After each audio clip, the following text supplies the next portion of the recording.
Assalamualaikum dan salam sejahtera kepada semua warga guru yang saya kasihi. Terima kasih atas komitmen dan usaha gigih yang telah dicurahkan demi kesejahteraan pelajar dan sekolah. Saya ingin mengingatkan beberapa perkara penting. Jagalah kesihatan diri. Kesihatan fizikal dan mental adalah asas kepada keberkesanan tugas kita. Dapatkan rehat yang mencukupi, amalkan pemakanan sihat dan buat pemeriksaan kesihatan secara berkala. Utamakan keluarga. Keluarga adalah sumber kekuatan.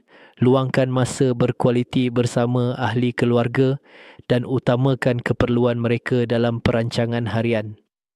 Rancang ekonomi dengan baik, urus kewangan secara berhemah, simpan untuk kecemasan, rancang belanjawan bulanan dan elakkan hutang yang tidak perlu. Perancangan kewangan membantu mengurangkan tekanan. Sentiasa bersama keluarga dalam apa jua situasi. Sokongan emosi keluarga amat bernilai terutama ketika menghadapi cabaran. Komunikasi terbuka dan saling membantu memperkukuh ikatan.